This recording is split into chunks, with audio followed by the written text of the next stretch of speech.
So I just got finished watching the documentary for Stranger Things, One Last Adventure. I want to share my thoughts on the documentary itself. It's going to be primarily, guys, I guess, sort of like a discussion and sharing my thoughts just kind of off the top of my head after getting kind of through this. It's almost like a decompression to kind of just share my thoughts after finishing something like this, but also sort of like a loose review, I guess you can call it. There's a lot that I want to say about it, and I'm not going to touch obviously on every single thing possible with it, but there's a few beats that I do want to hit. There's some criticism that I want to touch on. And then of course there is some credit where credit is due as well and whatnot. So I just want to say this. I'm not sure if I'm going to be releasing this or not. I did film an entire reaction to the entire 2 hours of it. I'm not sure how to edit that yet. So I filmed it in case. We'll see. I'll see if I'll figure that out. So in terms of this documentary, One Last Adventure, we went into this, and obviously this is all about how they made Stranger Things season 5. And a little bit of kind of flashbacks to, their thought process within, the previous seasons, season 1, season 2, season 3, season 4, leading up to season 5. One of the things, again, this is not going to be chronological. My thoughts on this is going to be kind of a little bit sporadic, but there's a couple things I want to mention. And one of those things is the fact that they admitted that Stranger Things season 4 was a lot more intense, right? And then it came into season 5 and it ended up being a lot less intense. But they also said elsewhere in the documentary that the idea is when you're going through all these different seasons is you build and build and build and build and build, right? Which are a lot of the things they did. Obviously, Vecna was introduced in what was it? It was season 4 actually, right? That he was introduced in. And again, everything kind of started building. Season 1 was kind of like, oh, this is mysterious. What's going on? Season 2 is a little bit more creepy. Season 3, a little bit more kind of intense and, with the mall and whatever. But it was building and building. But it felt like they kind of took a step back with season 5. And I've said that, many, many times, is that it just felt like it was a step back in terms of the intensity, in terms of just the stakes, in terms of again, you watch season 4 and it was like Vecna was terrifying. You watch season 5 and again, Henry, there's a terrifying element to Henry. It's kind of like, everything looks happy, but under the surface, it's terrifying. But anyways, the point is I felt like they took a step back in season 5. So it was kind of interesting to see them or hear them say that. Now, one of the things before I get into more criticism, I do want to give credit because I don't want to just be I'll try to bounce back and forth. Credit where credit is due. I really, really enjoyed watching it and seeing the behind the scenes of how it all came together. Whether you liked how it ended or not, it was cool to see the process because you got to understand, a lot of people, they look at a show like this and they're looking at it from two perspectives. There's the actors, the people performing on screen, bringing the story to life. And then there's the actual story writers, which, in this case would have been the Duffers and, a couple other people that I think, helped write it as well. When you watch it, you're probably just like, you're looking at the story elements. But what the documentary does is it shows you the behind the scenes of the massive crew that went into, producing this.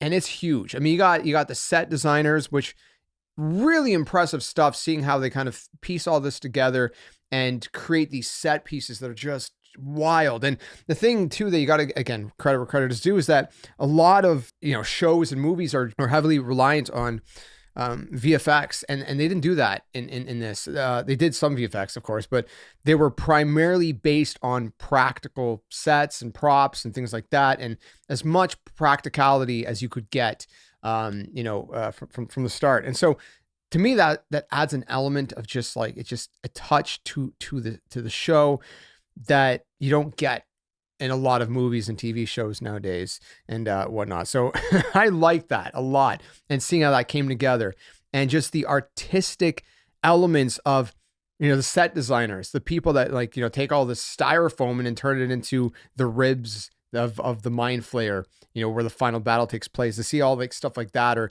the goo scene in the lab with Jonathan and Nancy, and how they've kind of pulled that together, and it's really cool to me. For that, I thoroughly enjoyed it. But we'll come back to some more positives in a second. But more criticism, it kind of revealed some things about the story and the Duffers and things like that. That was like, dude, come on. Some people noted that on the Duffers laptops that they had like Chat GPT open and stuff. We don't know what they were doing with Chat GPT, to be fair, but you know what I mean? It's like if they were using it for some of the writing, it'd be like, okay, dude, I don't know about that one. But anyways, and obviously there's also better AI. If you're gonna, like Perplexity is way better than Chat GPT in my opinion. But anyways, if you're gonna use any AI for anything, it's like ChatGPT seems to be like the worst one in my opinion. It's always gotten the most wrong. Beyond that, there was a couple things. They were sitting down in the room, and one of the writers, I forget his name, but anyways, he I don't know all their names, but he was mentioning that, hey, in the final scene, we should have the Demogorgons and we should have the demo bats and stuff. And everybody in the room failed to listen to him. One of the other I guess writers, I think her name was Kate. She was actually the one that first mentioned in the documentary about, maybe there's demo fatigue because they just had basically 6 Demogorgons in a previous episode and things like that. And the Duffers were kind of like, yeah, and they kind of went along with all that and they agreed. And then obviously we know how that turned out. And to me, that's wild because it's like, listen, I don't care how many Demogorgons we have seen. We should have been seeing some stuff. We should have even been seeing some stuff we've never seen before. Okay, maybe some stuff that had never got revealed. So we see the demo bats, flying all over the place. Whether they attack, maybe there's just, maybe only a couple attack the crew. The kids and the teens. Maybe only a couple attack them, and beyond that, it's just that the world is filled with them in the background and stuff like that. And then the same thing with the demos. You see some demos roaming around, maybe they're not super interested even in them, but maybe a couple attack and they take a couple out real quick or what. I don't know, man. Just something to make the abyss feel more, believable, I guess. So to me, that was really disappointing to hear as well. And I just couldn't believe it. The other thing that I found very surprising, well, not surprising, but kind of like, wow, I can't believe you actually admitted that on film, was they started shooting episode 1 of season 5 before they ever finished writing the script. They weren't even done writing the script and they started shooting the beginning of episode 1, which seemed a little backwards. And I'm like, I get it. You're pressed for time. And that is one thing I'll say is like, the one thing the documentary did shed light on was like, they were pressed. They had Netflix, obviously pushing them for like a script for episode 8. But again, there's some accountability to all different, groups and different people involved, excuse me. Obviously like Netflix, maybe they could have given them a little bit more time to work on this and really flesh it out. So it really would have been the best thing possible. Although I don't know, maybe that wouldn't have mattered. The Duffers obviously, like, again, I get you're pressed for time, but it's like, dude, man, think this through a little bit harder. You know what I mean? Like some things are just common sense too.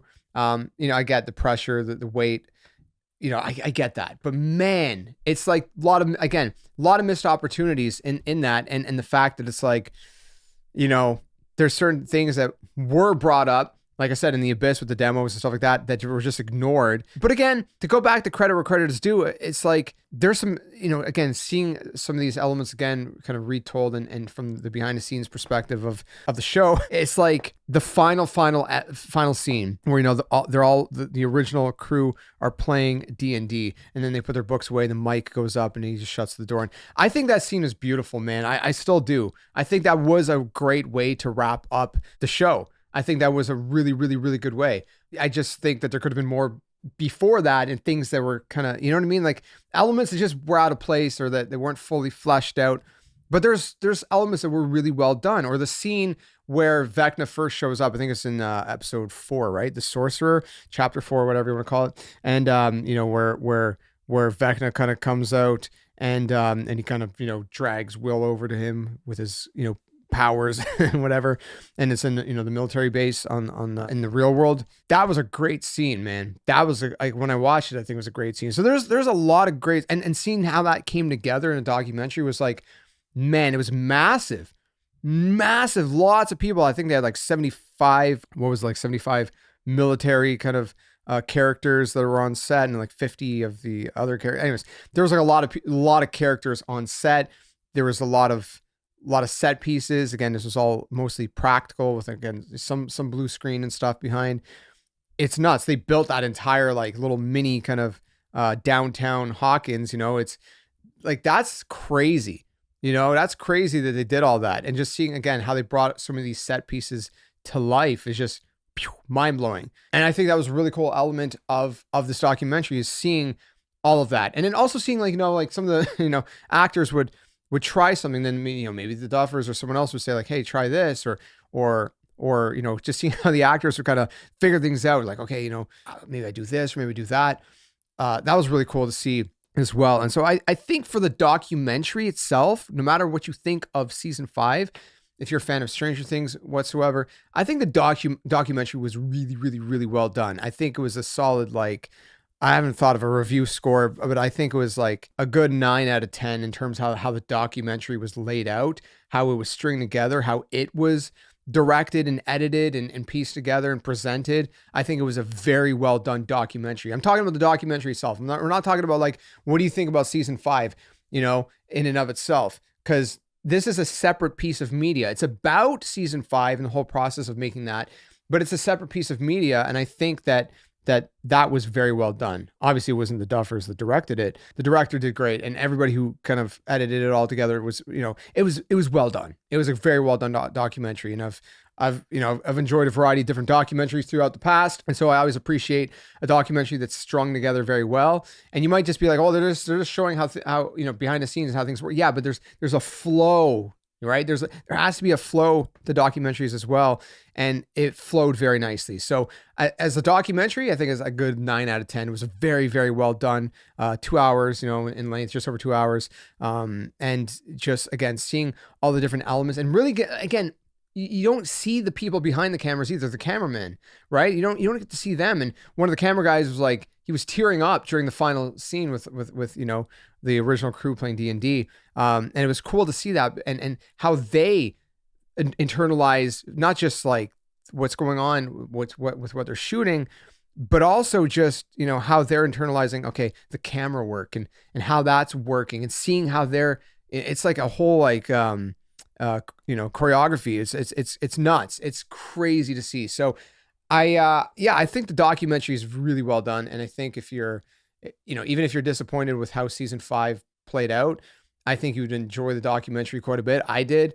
Did it give us any additional information? I don't think so. I mean, people are going to be spending the next couple of weeks picking this apart. People are already saying that, you know, oh, this is sus and this is sus. I'm like, I don't know, man. Listen, I don't know about that. I think this is it. I think there's nothing more. Okay. I don't think they're playing us. I don't think there's an episode 9. I started off thinking like, man, people that think there's a secret episode are crazy. Then I got sold on it. I believed for a while. I made a couple videos because I believed, and that's why I made the videos. Okay. I was really passionate about it. I'm like, okay, there's something here. But at this point, I'm like, well, I guess not. I guess there's just a lot of plot holes. You know, some things were rushed, and that's unfortunate to say about season 5. What this documentary did do is it gave us some insight on season 5, and that it was a little rushed. And so that's unfortunate. Again, there was some good elements of season 5, and there was some bad elements. And so credit where credit is due, but criticism where criticism is due as well. So those are my quick thoughts off the top of my head after finishing the doc. I think it's great. And the documentary is great. That is, maybe not season 5. Season 5 hit and miss. You know, it's a mixed bag. Maybe we talk about that a little more, because I haven't given a proper review of season 5. Now that the dust is settled, maybe I can kind of really lay out my thoughts on that. But I've sort of shared it. You guys already got kind of the gist of it. So stick around for more. Let me know what you guys think about the documentary down in the comments below. And again, if you like this kind of content, let me know what else you'd like to see. You know, discussions on other kind of shows, reviews, maybe shows, movies, different things like that, pop culture stuff. You know, reactions, whatever it may be.